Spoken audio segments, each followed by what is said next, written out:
Assalamualaikum warahmatullahi wabarakatuh. Baiklah, pada video kita kali ini saya akan mencoba menjelaskan sedikit materi tentang anatomi sistem endokrin manusia. Video ini diselesaikan oleh kelompok 5 yang beranggotakan saya sendiri Yani Rizka, Nopalina, Irma Desrienti, Durmia Della, dan Fatmatul Milawati. Seperti yang kita lihat pada gambar, yaitu sistem endokrin. Sistem endokrin ini adalah suatu sistem yang bekerja dengan perantara zat-zat kimia atau hormon yang dihasilkan oleh kelenjar endokrin.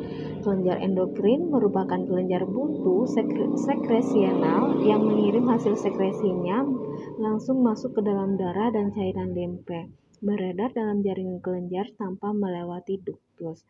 Sistem endokrin ini terdiri dari kelenjar-kelenjar endokrin dan bekerja dengan sistem saraf, mempunyai peranan penting dalam pengendalian kegiatan organ-organ tubuh.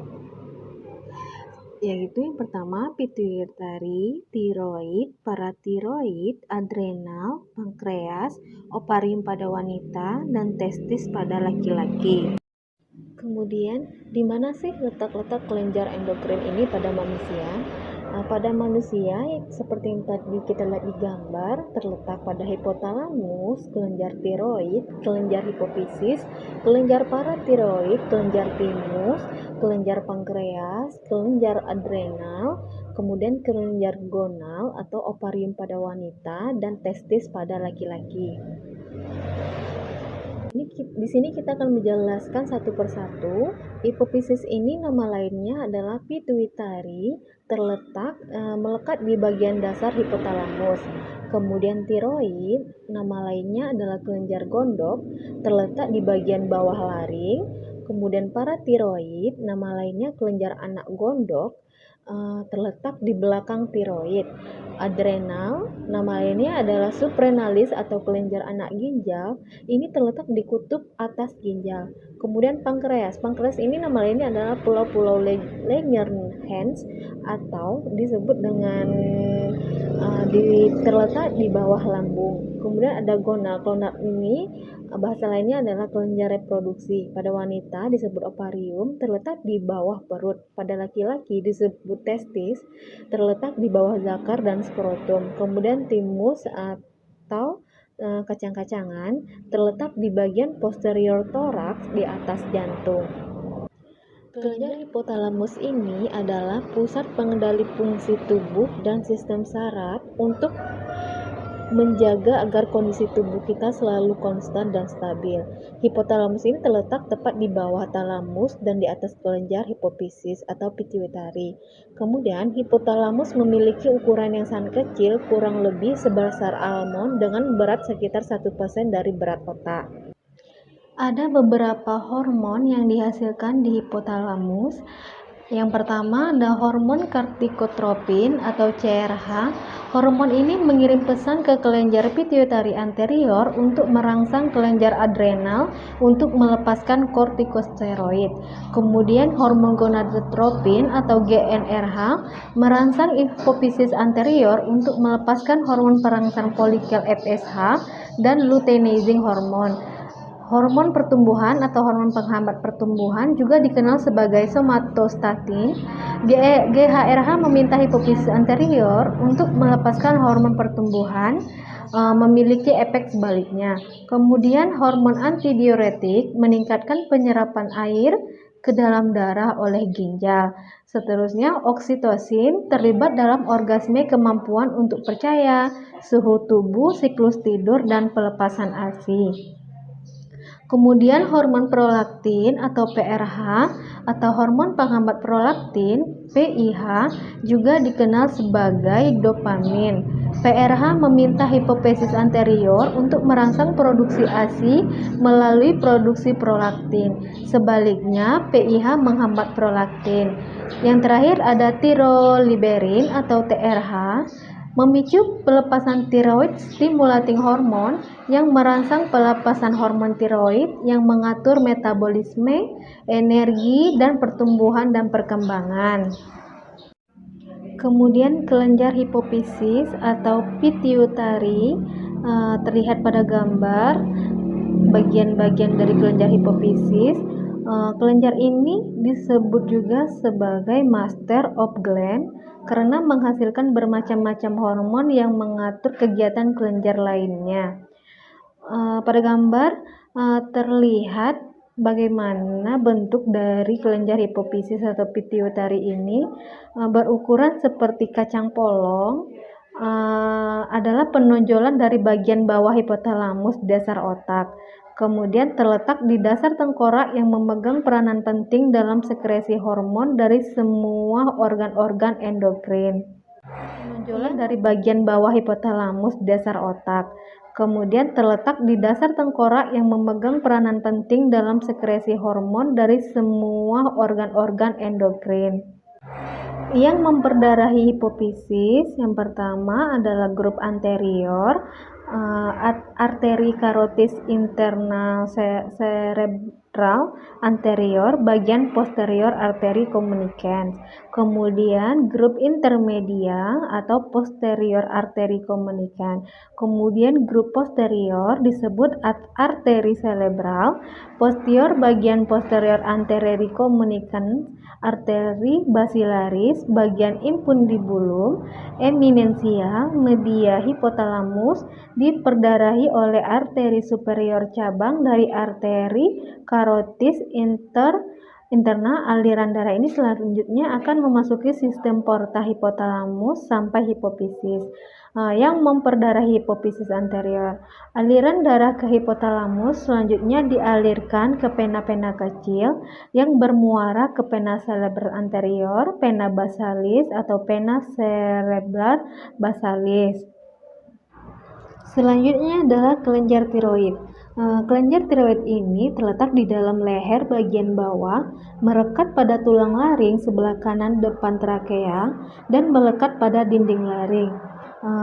Terlihat di gambar terdiri dari dua lobus, yaitu lobus dextra dan lobus sinistra. Saling berhubungan, masing-masing lobus tebalnya 2 cm, panjangnya 4 cm, dan lebar 2,5 cm.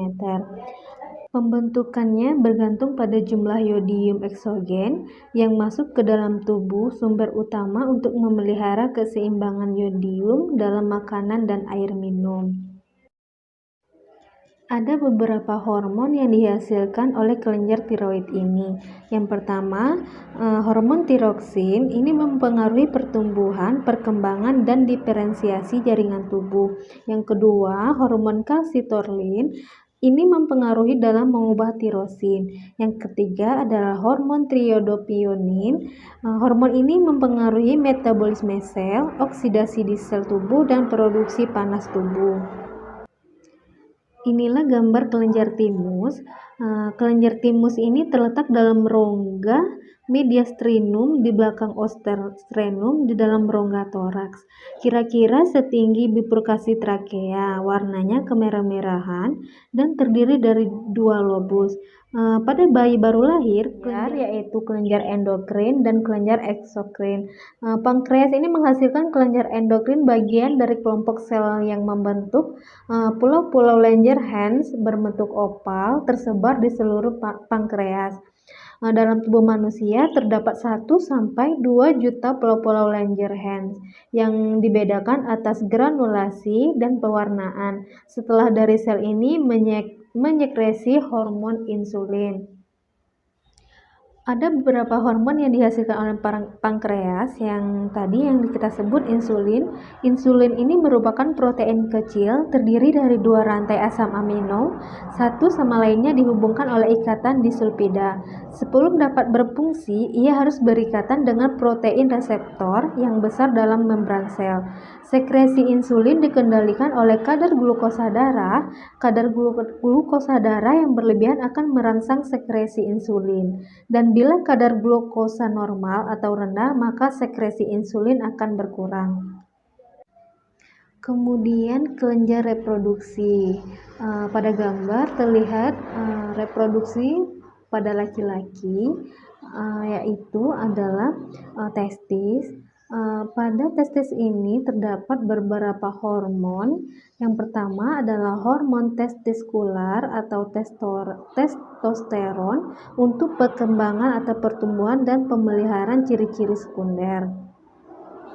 Kemudian ada androstenedion sebagai prekursor untuk hormon estrogen pada laki-laki, dihidrotestosteron atau THT untuk pertumbuhan prenatal dan diferensiasi genitalnya laki-laki. Inhibit dan protein pengikat endokrin dihasilkan oleh sel-sel sertolidan berfungsi untuk merespons sekresi. Kemudian ada FSH, hormon hipofisis FSH atau follicle stimulating hormone, memiliki reseptor pada sel tubulus seminiferus yang berperan dalam spermatogenesi atau LH. Luteinizing hormone atau ICSH, interstitial cell stimulating hormone, memiliki reseptor pada sel-sel interstitial yang berfungsi merangsang sel-sel interstitial di dalam testis untuk berkembang dan menyekresikan testosteron. Kemudian terdapat juga hormon hipotalamus yaitu GnRH, gonadotropin release, dan beratnya kira-kira 10 gram. Ukurannya akan bertambah setelah masa remaja antara 30 sampai 40 gram. Dan setelah dewasa, kelenjar timus ini akan mengerut. Organ ini merupakan bagian dari kedua sistem limfatik yang membuat bagian utama dari sistem kekebalan tubuh dan sistem endokrin yang mencakup semua kelenjar yang memproduksi hormon. Hormon yang dihasilkan oleh kelenjar timus ini yaitu hormon timosin. Hormon ini berfungsi sebagai sistem kekebalan tubuh atau sistem imun. Selanjutnya ada kelenjar suprarenalis atau kelenjar adrenal. Kelenjar ini berbentuk ceper, terdapat pada bagian atas dari ginjal. Beratnya kira-kira 5-9 gram, berjumlah 2 buah sesuai dengan jumlah ginjal. Kemudian terdiri dari 2 bagian, yaitu bagian luar disebut korteks yang berasal dari sel-sel ektodermal. Bagian korteks ini menghasilkan hormon-hormon yang dikategorikan sebagai hormon steroid, sedangkan bagian medula menghasilkan katekolamin. Kemudian kelenjar pineali seperti terlihat di gambar. Kelenjar ini disebut juga sebagai pineal gland. Terdapat di dalam ventrikel otak, berbentuk kecil dan berwarna merah seperti sebuah cemara.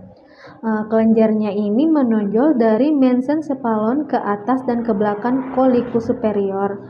Fungsinya belum diketahui dengan jelas ya, karena kelenjar ini menghasilkan sekresi interna dalam membantu pankreas, dan kelenjar kelamin berperan penting dalam mengatur aktivitas seksual dan reproduksi manusia. Glandula pinalis diatur oleh isyarat saraf yang ditimbulkan oleh cahaya yang terlihat oleh mata. Menyekresi melatonin dan zat lain yang serupa melewati aliran darah atau cairan ventrikel ke glandula hipofisi anterior, menghambat sekresi hormon gonadotropin dan gonal menjadi terhambat lalu berinvolusi. Selanjutnya kelenjar pankreas. Kelenjar pankreas ini adalah suatu alat tubuh yang agak panjang yang terletak retroperitoneal dalam abdomen bagian atas di depan vertebrae lumbali 1 dan 2. Kepala pankreas terletak dekat dengan duodenum, sedangkan ekornya sampai ke lien. Pankreas ini menghasilkan 2 kelenjar, yaitu kelenjar endokrin, juga hormon hipotalamus yaitu GnRH, gonadotropin releasing hormone, berfungsi merangsang kelenjar hipofisis mengeluarkan LH dan FSH, mengatur mekanisme umpan balik negatif dan sintesis dan sekresi testosteron. Kemudian pada sistem reproduksi wanita terdapat ovarium. Ovarium atau indung telur adalah kelenjar kelamin wanita. Ovarium ini memiliki 2 ovarium yang memproduksi sel telur dan mengeluarkan hormon. Ada beberapa hormon yang terdapat pada kelamin perempuan. Yang pertama, estrogen. Estrogen adalah dihasilkan oleh ovarium yang berguna untuk pembentukan ciri-ciri perkembangan seksual pada wanita. Estrogen juga berguna pada siklus menstruasi dengan membentuk ketebalan endometrium, menjaga kualitas dan kuantitas cairan serviks dan vagina sehingga sesuai untuk penetrasi sperma. Kemudian ada progesteron. Progesteron ini diproduksi oleh korpus luteum. Progesteron mempertahankan ketebalan endometrium sehingga dapat menerima implantasi zigot. Selanjutnya adalah hormon gonadotropin releasing. Hormon ini disebut juga dengan GnRH, merupakan hormon yang diproduksi oleh hipotalamus di otak. GnRH akan merangsang pelepasan FSH atau follicle stimulating hormone. FSH dan LH, kedua hormon ini dinamakan gonadotropin hormon yang diproduksi oleh hipofisis akibat rangsangan dari GnRH. FSH akan menyebabkan pematangan dari folikel. Dari folikel yang matang akan dikeluarkan ovum, kemudian folikel ini akan menjadi korpus luteum dan dipertahankan untuk waktu tertentu oleh LH. Pada sistem reproduksi wanita ini terdapat dua fase. Yang pertama ada fase menstruasi atau pendarahan. Fase ini disebut dengan fase keluarnya darah haid, dimulai pada hari pertama menstruasi dan berlangsung sampai hari kelima dari siklus menstruasi. Beberapa sumber menyebutkan bisa berlangsung sampai hari ke-7 dan ini masih dianggap normal. Peristiwa berikut terjadi selama fase haid ini. Hormon progesteron turun drastis. Lapisan rahim luruh dan keluar dalam bentuk darah menstruasi. Darah yang keluar sekitar 10 mili sampai dengan 80 mili. Pada fase menstruasi ini, Anda mungkin mengalami kram perut. Kram ini disebabkan oleh kontraksi rahim dan otot-otot perut untuk mengusir darah haid. Kemudian ini pada gambar terlihat fase menstruasi, yaitu fase ovulasi. Ovulasi adalah puncak dari semua kerja keras tubuh selama fase menstruasi. Atas perintah otak melalui produksi hormon LH atau luteinizing hormone, sel telur yang sudah matang akan dilepaskan dari folikel di ovarium ke saluran tuba atau tuba Fallopi dan akan bertahan selama 12 sampai 24 jam. Di sini bisa kita lihat ya gambar siklus menstruasi atau fase menstruasi pada wanita. Kejadian ini pun terjadi pada hari ke-14 dari siklus. Sel telur yang dilepaskan tersapu ke tuba Fallopi dan testosteron meningkat ke tingkat puncak sehingga meningkatkan efek dari fase folikular. Selain itu, estrogen dan testosteron mulai meningkat selama fase ini. Ya, pada masa menstruasi ini, hormon estrogen dan testosteronnya mulai meningkat. Maka terjadilah disebut dengan fase ovulasi pada masa menstruasi. Kemudian fase luteal. Fase luteal ini disebut karena pada fase menstruasi ini terbentuk korpus luteum pada ovarium yang merupakan bekas folikel setelah ditinggalnya sel telur. Korpus luteum ini menghasilkan hormon progesteron. Ini adalah fase menstruasi yang terakhir. Fase luteal dimulai pada hari ke-15 dan berlangsung sampai akhir siklus menstruasi. Peristiwa berikutnya terjadi selama fase luteal, yaitu sel telur dilepaskan selama fase ovulasi, tetap di tuba Fallopi selama 24 jam. Jika sel sperma tidak membuahi sel telur dalam waktu tersebut, sel telur akan hancur dan akan terjadinya fase menstruasi tadi ya. Tetapi jika sperma membuahi sel telur, maka akan terjadinya kehamilan. Hormon progesteron yang menyebabkan rahim untuk mempertahankan endometrium akan habis pada akhir siklus menstruasi. Hal ini menyebabkan dimulainya kembali fase siklus menstruasi berikutnya. Pada fase luteal, estrogen dan testosteron akan menurun dan sebagai luteal dimulai pada hari ke-15 dan berlangsung sampai akhir siklus menstruasi. Peristiwa berikutnya terjadi selama fase luteal, yaitu sel telur dilepaskan selama fase ovulasi tetap di tuba falopis selama 24 jam. Jika sel sperma tidak membuahi sel telur dalam waktu tersebut, sel telur akan hancur dan akan terjadinya fase menstruasi tadi ya. Tetapi jika spermanya jika sperma membuahi sel telur, maka akan terjadinya kehamilan. Hormon progesteron yang menyebabkan rahim untuk mempertahankan endometrium akan habis pada akhir siklus menstruasi. Hal ini menyebabkan dimulainya kembali fase siklus menstruasi berikutnya. Pada fase luteal, estrogen dan testosteron akan menurun dan sebagai penggantinya, tubuh mulai memproduksi progesteron seperti penjelasan yang tadi saya jelaskan pada fase menstruasi dan fase ovulasi. Baiklah, inilah hasil dari penjelasan tentang sistem endokrin dan kelenjar-kelenjar yang dihasilkan oleh sistem endokrin ini. Dan kami berharap semoga penjelasan yang singkat ini dapat memberi pemahaman kepada rekan-rekan semua tentang sistem endokrin dan kelenjar-kelenjar yang dihasilkan oleh sistem endokrin tersebut. Semoga video singkat ini dapat bermanfaat dan berguna bagi kita semua, dan kami ucapkan terima kasih. Wassalamualaikum warahmatullahi wabarakatuh. Salam dari kami kelompok 5. Terima kasih.